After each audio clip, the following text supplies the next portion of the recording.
किसी गांव में मोहन नाम का एक किसान रहता था। वह बहुत गरीब आदमी था। उसके पास सिर्फ एक ही खेत था, जिस पर वह दिन रात काम करता रहता था। मगर दिन रात काम करने के बाद भी सिर्फ इतना ही मुनाफा होता था कि वह अपने परिवार वालों को 2 वक्त का खाना खिला सके। उसकी पत्नी गीता एक अच्छी औरत थी, जो उसके साथ इतनी गरीबी में अपना जीवन बिता रही थी। मुझे ये सोचकर बहुत रोना आता है गीता कि मैं तुम्हारी एक भी इच्छा पूरी नहीं कर सका। तुम्हें मैं कुछ भी नहीं दे सका। क्या दिया है मैंने तुम्हें सिवाय गरीबी के? तुम्हें अच्छे कपड़े नहीं दिला सकता, अच्छा खाना नहीं खिला सकता। आप ऐसी बातें क्यों करते हैं पतिदेव? आपकी ऐसी बातें सुनकर मुझे बहुत दुख होता है। मैं आपके साथ बहुत खुश हूँ। भगवान से प्रार्थना करती हूँ कि आपके जैसा जीवन साथी हर लड़की को मिले। मुझे आपसे कोई शिकायत नहीं है।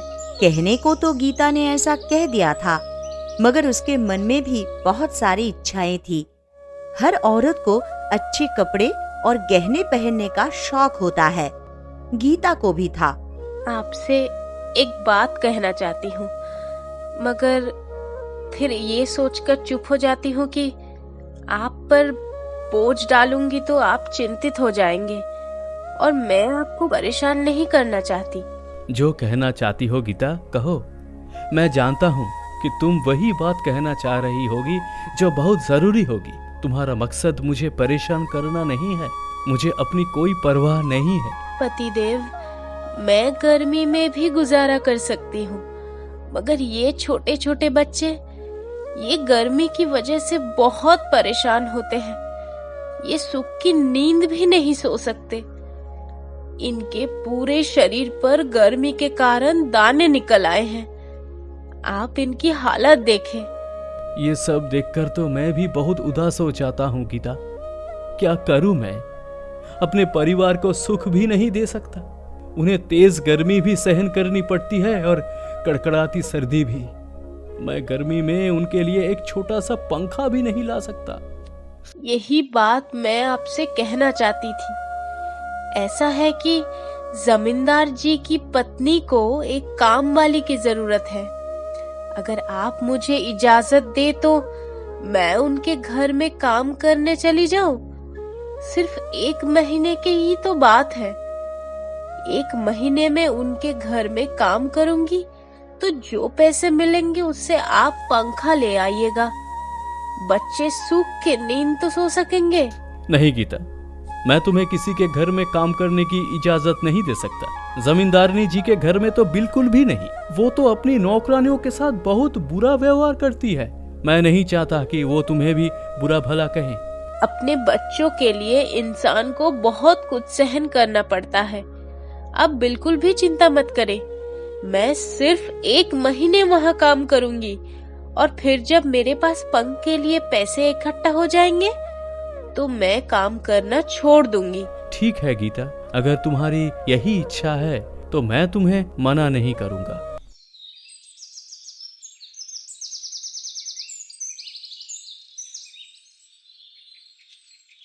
अगले दिन से गीता काम पर जाने लगी थी और मोहन की बात सच साबित हो गई थी।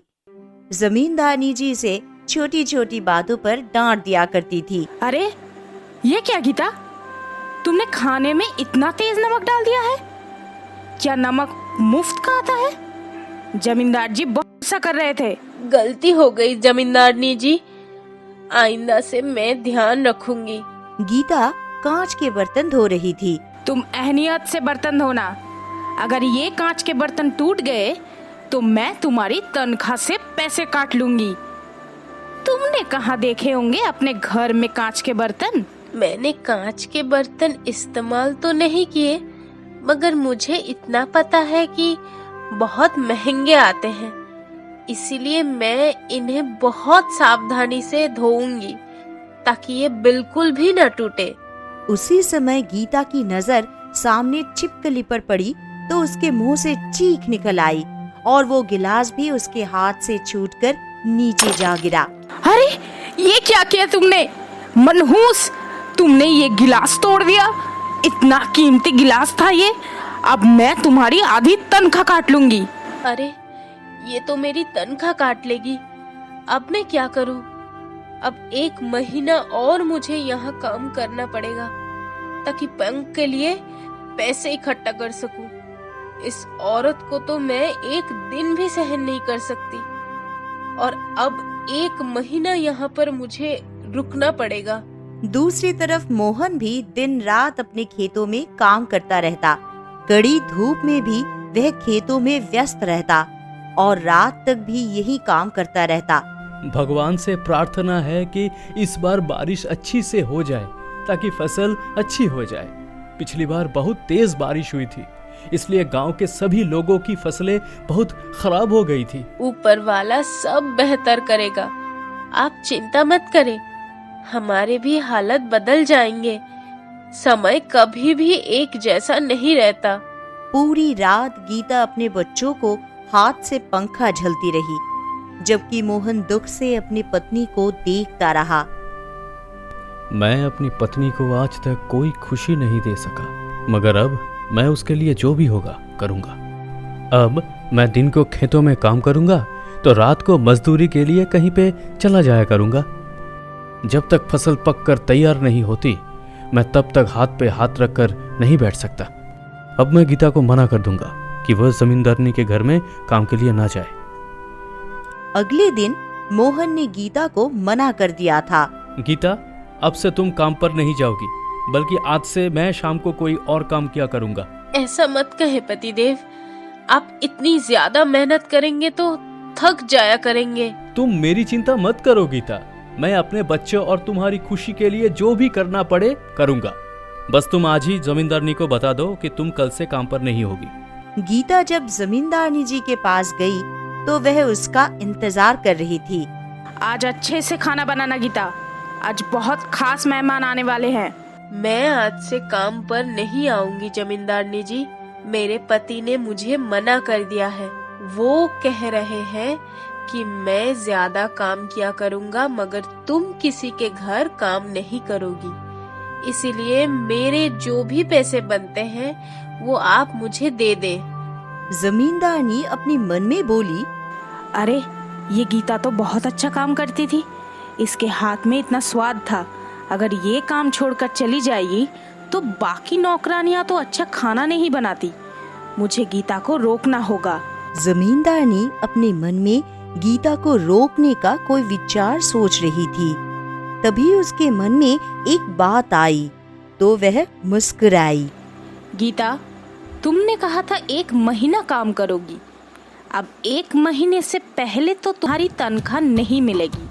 अगर काम छोड़कर जाओगी तो तुम्हें पैसे नहीं मिलेंगे। जमींदारनी जी बहुत चालाक हैं। अब मुझे उनकी बात माननी ही होगी। गीता वहाँ काम करने के लिए तैयार हो गई थी, जबकि मोहन को कोशिश के बावजूद भी कहीं पे भी काम नहीं मिल रहा था। उस दिन गीता को महीने की तनख्वाह मिल गई थी। वह घर आई तो मोहन के हाथ पर पैसे रख दिए। अब इन पैसों से हम अपने बच्चों के लिए पंखा लेकर आएंगे ताकि हमारे बच्चे गर्मी में सुकून से सो सके। ये तुम्हारी मेहनत की कमाई है गीता, मुझे अच्छा नहीं लग रहा तुमसे पैसा लेना। तो ये सब मैं अपने बच्चों के लिए और आपके लिए तो कर रही हूँ।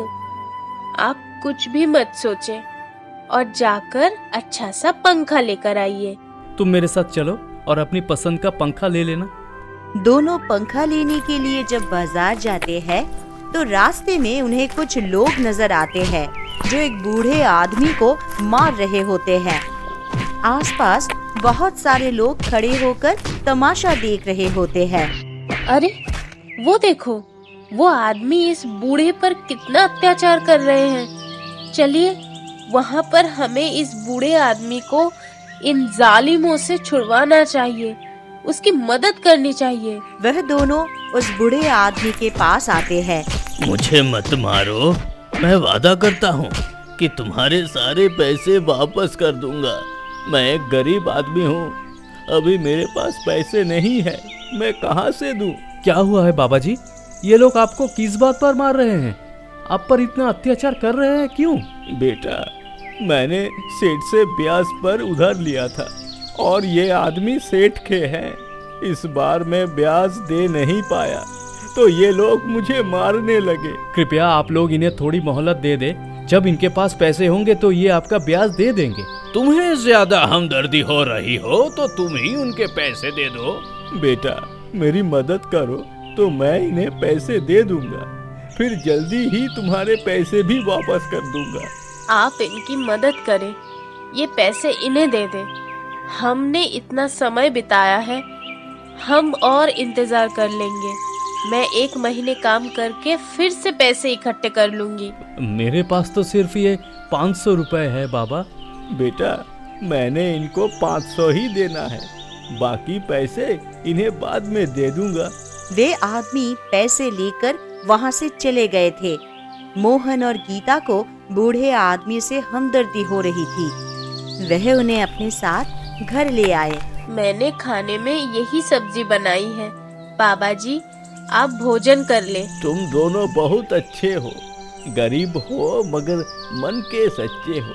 तुम्हारे जैसे लोग तो ऊपर वाले का इनाम होते हैं, जो गरीबों के काम आ जाते हैं। तुम लोगों ने आज मेरी मदद की है, मैं कभी भी तुम्हारा ये एहसान नहीं चुका सकता। आप ऐसी बातें मत कीजिए बाबा जी। आपकी बातें सुनकर मुझे शर्म सी आ रही है कि मैं इससे ज्यादा आपके लिए और कुछ नहीं कर पाया। अगर मेरे बस में होता तो मैं आपका सारा ब्याज खत्म कर देता। बेटा, मेरे इस ब्याज के चक्कर में घर भी छिन गया, खेत भी बिक गया, अब मेरे पास कुछ भी नहीं रहा। मैं सड़क पर सोता हूँ और अगर कोई खाना दे दे तो खा लेता हूँ, मजदूरी मिल जाए तो कर लेता हूँ। अब से आपको मजदूरी करने की जरूरत नहीं है और आप चिंता मत करें। आज से आप मुझे अपना बेटा ही समझे। आप मेरे साथ मेरे घर में रहेंगे। मैं आपका ब्याज भी अदा कर दूंगा और आपकी सारी जरूरतों को भी पूरा करूंगा। मेरे पति बिल्कुल ठीक कह रहे हैं बाबा जी, आज से आप हमारे साथ रहेंगे। पूरी रात गीता अपने बच्चों को हाथ से पंखा झलती रही और बूढ़ा आदमी गीता और मोहन की तरफ देखता रहा। बूढ़ा आदमी मुस्कुरा रहा था। अगर इन लोगों को पता चले कि मैं कौन हूँ और मेरा यहाँ आने का मकसद क्या है, तो ये दोनों अपनी परेशानी को भूल जाएंगे। मगर नहीं, अभी मुझे इन्हें अपने बारे में सच नहीं बताना है। मैं अभी कुछ दिन इनके साथ रहकर इन्हें देखूंगा, फिर इसके बाद ही कोई फैसला करूंगा। अगले दिन गीता फिर से काम पर जाने लगी थी और मोहन अपने खेतों में काम करने के लिए चला जाता। उनके पास जो भी खाने के लिए होता, पहले वो बाबा जी को देते, फिर अपने बच्चों को, और फिर दोनों आधी आधी रोटी खा लेते। तुम इतना काम करती हो गीता, क्या आधी रोटी खाकर तुम्हारा पेट भर जाता है? आप भी तो इतनी मेहनत करते हो, इतना काम करते हो। अगर आपका पेट भर सकता है तो मेरा क्यों नहीं? हम दोनों मिलकर अपने परिवार की खुशियों के लिए मेहनत करेंगे, काम करेंगे, तो ऊपर वाला हमारा साथ देगा। बाबा जी पास बैठकर इन दोनों की बातें सुनते रहते और मुस्कुराते रहते। गीता ने 1 महीने काम करके एक पंखा ले लिया था। आज मैं बहुत खुश हूँ। आज से मेरे बच्चे सुकून से नींद सो सकेंगे। गीता ने पंखे के सामने अपने बच्चों और बाबा जी का चारपाई रखी और फिर सबसे आखिर में अपनी चारपाई रखी। अरे गीता, तुम सबसे आखिर में अपनी चारपाई रख रही हो? क्या तुम्हें इस पंखे की हवा की जरूरत नहीं है? ये सब मैंने अपने बच्चों के लिए किया है। मेरे बच्चे खुश हैं तो मैं भी खुश हूँ। मुझे इससे ज्यादा और कुछ नहीं चाहिए। उस दिन बारिश हुई थी और फसल बहुत अच्छी हो गई थी। अब मेरी फसल से बहुत अच्छा मुनाफा आएगा। इस मुनाफे से मैं घर में ठंडे पानी के लिए फ्रिज भी ले लूंगा। मेरे बच्चों को इतनी गर्मी में गर्म पानी पीना पड़ता है। और फिर बाबा जी का ब्याज भी दे दूंगा। गीता ने जमींदारनी के घर में काम करना छोड़ दिया था और अब वह मोहन के साथ खेतों में काम करने लगी थी। कितनी तेज धूप है, इस धूप में तो सारा रंग खराब हो जाएगा। तो तुम घर चली जाओ। अरे नहीं पतिदेव, इतनी गर्मी में आपको अकेले कैसे छोड़कर जाऊं? अगर मुझे घर में धूप लगती है तो आपको भी तो धूप लगेगी। अगर हम दोनों मिलकर काम करेंगे तो काम जल्दी हो जाएगा और दोनों को थकान भी नहीं होगी। सही कह रही हो गीता, मगर मुझे अच्छा नहीं लगता कि इतनी गर्मी में तुम मेरे साथ धूप में काम कर रही हो। गांव की सभी महिलाएं अपने पतियों के साथ खेतों में काम कर रही थी और फिर उस दिन जब सारी फसल मोहन और गीता ने काट ली तो मोहन फसल को शहर में बेचने के लिए गया। भगवान से प्रार्थना करो कि मुझे अच्छा मुनाफा मिले। आधे दाने तो मैंने अपने परिवार के लिए रख लिए हैं और आधे दाने जाकर बेच दूंगा। ऊपर वाले पर विश्वास रखो, उससे अच्छे की उम्मीद रखो, वो आपको मायूस नहीं करेगा।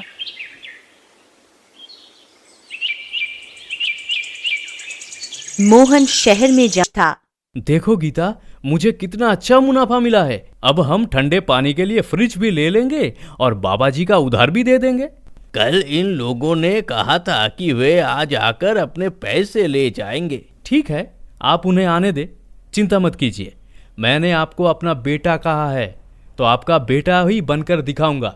इस मुश्किल घड़ी में आपके साथ खड़ा रहूंगा, ये मेरा वादा है आपसे। शाम को वो 4 आदमी आ गए थे। हाँ भाई, आज भी आज के सारे पैसे तुम्हें हमारे हवाले करने होंगे, वरना ये घर भी हम तुमसे ले लेंगे। इनकी धमकी सुनकर गीता और मोहन एक दूसरे को देखने लगे थे। कितने पैसे हैं बताओ, मैं दूंगा। 3000 रुपए बनते हैं। चलो ठीक है, इस बूढ़े आदमी का ख्याल करके हम 2500 ले लेते हैं। अरे मेरे पास तो 2500 है। इन पैसों से तो मुझे अपनी जरूरतें भी पूरी करनी थी और आधे पैसे देने थे। अब मैं क्या करूं? क्या सोच रहे हो? तुमने कहा था कि तुम ये उधार दोगे। अब सोचो मत, अगर तुम ये उधार नहीं दोगे तो हम तुम्हें इस घर से भी निकाल देंगे और फिर ये घर भी अपने कब्जे में कर लेंगे। आप सोच क्या रहे हैं? आप इनके पैसे इन्हें दे दो और इन्हें चलता करे। बाबा जी इन दोनों की बातें सुन रहे थे। आप ऊपर वाले पर विश्वास रखिए, हम दोनों फिर से मेहनत करेंगे, काम करेंगे। आज नहीं तो कल इतने पैसे तो हमारे पास जमा हो जाएंगे कि हम अपनी सारी जरूरतें पूरी कर सकेंगे। अभी बाबा जी बहुत परेशान हैं, अब उनकी चिंता खत्म करें तो ऊपर वाला हमारी चिंता खत्म कर देगा। ये लो पैसे और चले जाओ। आगे से फिर कभी बाबा जी को तंग मत करना। अब तुम्हारा उनसे कोई नाता नहीं है। तुम्हारा जो ऋण था वो खत्म हो गया है। वह आदमी पैसे लेने के लिए आगे आया तो बाबा जी उन लोगों को वापस भेज दिए। वह आदमी पैसे लिए बिना वहाँ से चले जाते हैं तो मोहन और गीता हैरान रह जाते हैं। अरे बाबा जी, आपने उन्हें वापस क्यों भेज दिया? और वे लोग पैसे लिए बिना वापस क्यों चले गए? मुझे तो कुछ समझ में नहीं आ रहा है। बेटा, मैं तुम दोनों की परीक्षा ले रहा था और तुम इस परीक्षा में सफल हो गए हो। मोहन और गीता एक दूसरे को देखने लगे। आप कौन हैं और हमारी परीक्षा क्यों ले रहे थे? क्या उद्देश्य है आपका? गीता के सवाल करने पर उस बूढ़े आदमी ने अपना नकली दाढ़ी और बाल हटा दिए तो उसका चेहरा बदल गया। मोहन और गीता अपनी जगह से उठकर खड़े हो गए। आप कौन है बाबा जी? अब अपने बारे में सच सच बताएं। अब मुझे चिंता हो रही है। मैं एक सेठ हूँ, एक बे औलाद आदमी। मेरी कोई भी औलाद नहीं है। मेरी पत्नी कुछ साल पहले परलोक सिधार चुकी है।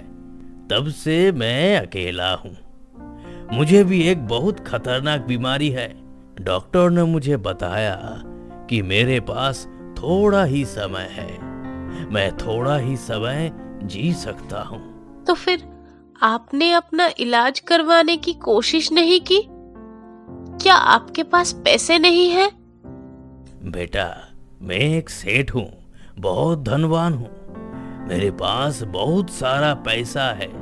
मैं सोच रहा था कि मरने से पहले अपनी जायदाद और धन किसी ऐसे इंसान को दे दूं जो जरूरतमंद हो और दूसरों का एहसास करने वाला हो, दूसरों की मदद करने वाला हो। और तुम दोनों वैसे ही हो जैसे इंसान मुझे चाहिए था। मोहन और गीता एक दूसरे को देखने लगे। मैं भगवान से प्रार्थना करूंगी कि वो आपको जल्दी से स्वस्थ कर दे, आप बिल्कुल ठीक हो जाएं। बाबा जी, हमें धन की कोई वस्तु की कोई लालच नहीं है। हम ये सब आपके पैसे के लिए नहीं कर रहे, बल्कि आपकी मदद करने के लिए कर रहे हैं। आप ये पैसा गरीबों में दे दें। हमें आपके पैसे की कोई जरूरत नहीं है। मेरी पत्नी बिल्कुल ठीक कह रही है बाबा जी, आप ये पैसे गरीबों में बांट दें। तुम दोनों इस परीक्षा में भी सफल हो गए हो। ये अभी मैं तुम्हारी परीक्षा लेने के लिए कर रहा था। मैं बेऔलाद जरूर हूं, लेकिन मुझे कोई बीमारी नहीं है। अगर तुम लोग लालची होते तो जल्दी ही मेरे साथ चल पड़ते और कहते कि ये मर जाएगा तो सब हमें मिल जाएगा। लेकिन तुम दोनों ने लालच नहीं किया। अब तुम दोनों मेरे साथ मेरे बच्चे बनकर रहोगे और इस घर को छोड़ दोगे। अगर चाहो तो किसी गरीब आदमी को ये घर दे दो, मगर अब से मेरा जो कुछ भी है वो सब तुम दोनों का है। तुम दोनों को मेरे साथ चलना होगा। गीता और मोहन बूढ़े आदमी के बार बार कहने पर उसके साथ चल पड़ते हैं, तो उसका महल जैसा घर देखकर वे हैरान रह जाते हैं। अरे, इतना महल जैसा घर! मैंने तो कभी सोचा भी नहीं था कि ऐसे घर में आकर रहेंगे। ये सब तुम्हारी अच्छाई और मन की सच्चाई का इनाम है गीता। तुमने अपनी मेहनत की कमाई बाबा जी के हवाले कर दी, जबकि हमें इस समय पंखे की बहुत जरूरत थी। लेकिन तुमने वो पैसे कितनी मेहनत से कमाए, फिर भी उन लोगों को दे दिए। इतनी गर्मी में काम करके जो भी पैसे लाती उसे बाबा जी के लिए अच्छा खाना बनाती। ये सब बिना किसी लालच के किया, इसीलिए भगवान ने इतना बड़ा इनाम दे दिया है हमें। बूढ़े आदमी ने वह घर और सब कुछ मोहन और गीता के नाम कर दिया था। वे दोनों उस महल में खुशी से रहने लगे थे। उनके बच्चे भी बहुत खुश थे कि उन्हें यहाँ एसी, टीवी, हर चीज मिल गई थी जो वे दूसरों के घर में हसरत से देखा करते थे। कुछ समय के बाद वह बूढ़ा आदमी मर गया था और उसके मरने के बाद मोहन और गीता बहुत उदास हो गए थे, क्योंकि उनका दुखी जीवन इस बाबा जी ने ही सुख में बदला था। वे उस इंसान को कैसे भूल सकते थे। हमें गरीब लोगों की मदद करनी है, इस पैसे से उनकी जरूरतें पूरी करनी है। तुम ठीक कह रही हो गीता, ये पैसा हमारे पास इन गरीब लोगों की अमानत है। हम अपनी ज़रूरतें पूरी करने के साथ साथ इन गरीब लोगों की भी ज़रूरतें पूरी करेंगे। और मैं साथ ही साथ काम भी करता रहूँगा, क्योंकि मुझे मेहनत करने की आदत जो पड़ गई है, और बिना मेहनत के इंसान को कुछ भी नहीं मिलता। वे दोनों मुस्कुराने लगे थे और गरीबों की मदद भी कर दी। मोहन अभी भी खेतों में काम करता था। इतना पैसा होने के बावजूद भी वह गरीब लोगों से बहुत अच्छे से मिलता। सब लोग ही उनके अच्छाई की तारीफ करते थे। जिसे अभी पैसों की किसी भी चीज की जरूरत होती तो वह मोहन के पास जाता। पूरा गांव उनके अच्छे कामों को सराहता था। मैंने सोचा है कि गांव में एक नया पानी का कुआं खुदवा लेता हूँ और यात्रियों के लिए एक कमरा भी बना लेता हूँ, ताकि जो भी यात्री आए वो इस कमरे में रात को ठहर सके और गांव में जिसे भी पानी की जरूरत हो वो इसे आसानी से ले सके, और ये पानी सब लोगों को मुफ्त में मिलेगा। आपने बिल्कुल ठीक सोचा है। पानी के साथ साथ गरीब लोगों के खाने के लिए भी बंदोबस्त करें। ताकि गांव का कोई भी गरीब आदमी रात को भूखा न सो सके। अब मोहन ने दोनों बंदोबस्त कर दिए थे। अब गांव में ना तो कोई आदमी भूखा सोता और न ही कोई पानी के बिना जीवन बिता रहा था। खेतों के बीच में भी मोहन ने एक कुएं का इंतजाम कर दिया था। वे गरीब लोग जो पहले दूर से अपने खेतों के लिए पानी लाते थे, अब वे पास से ही खेतों में पानी डालने लगे थे। मोहन पूरे गांव में एक महान व्यक्ति के रूप में स्थापित हो चुका था। उसने गरीब लोगों के लिए गर्मियों में पंखे का भी इंतजाम कर दिया था।